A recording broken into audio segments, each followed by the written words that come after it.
Good morning, Sir Philip. My name is Matthew, and today I want to tell you about my Hortatory text. The topic that I chose is why English is not as a second language in Indonesia. In this era of globalization, the importance of English as a universal language that cannot be underestimated. English serves as a bridge connecting nations and cultures and facilitating communication on international scale. By understanding the factors that contribute to the limited recognition of English as a second language, we can work towards overcoming this challenge and reaping the benefits of English fluency in our society. However, in Indonesia, English is not as a second language. But why does this happen? Firstly, the Indonesia education system primarily focus on the national language, that is Indonesia language.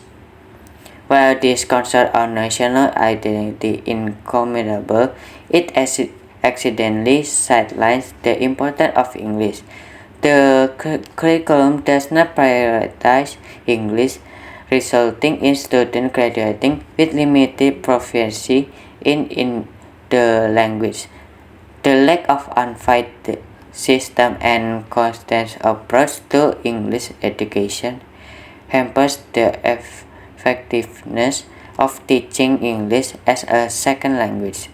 To address this issue, it is called that for educational institutions and policy makers to prioritize and invest in comprehensive English language programs that cater to learners of all ages and backgrounds.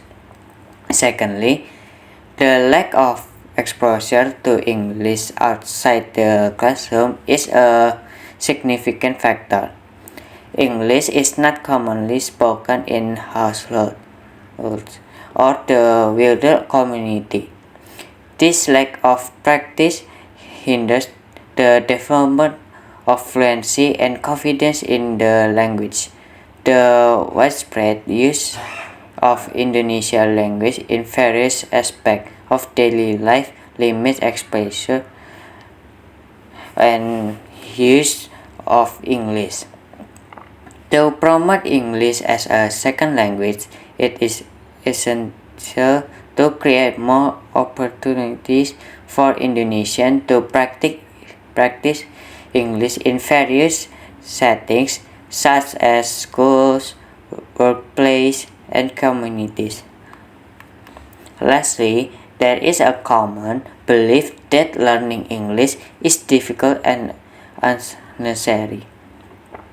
Many Indonesians view English as a language that belongs to other countries rather than a language that can be embraced as a second language. This mindset discourages many from investing time and effort into mastering the language, and this perception creates a psychology barrier and hinders the full adoption of English as a means of communication.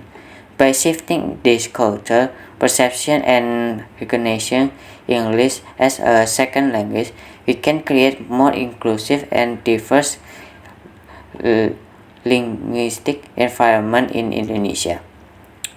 I believe that in Indonesia should start change their mindset and view English as a valuable skill rather than daunting challenge.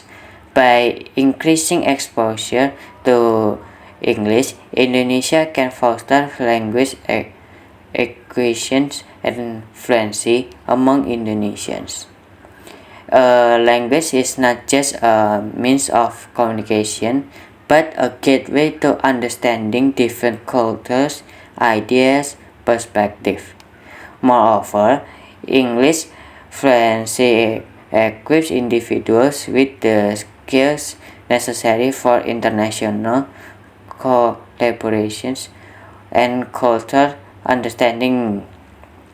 This will contribute to the development of more skilled and competitive workforce, benefiting both individuals and the nation as a whole. Thank you for listening.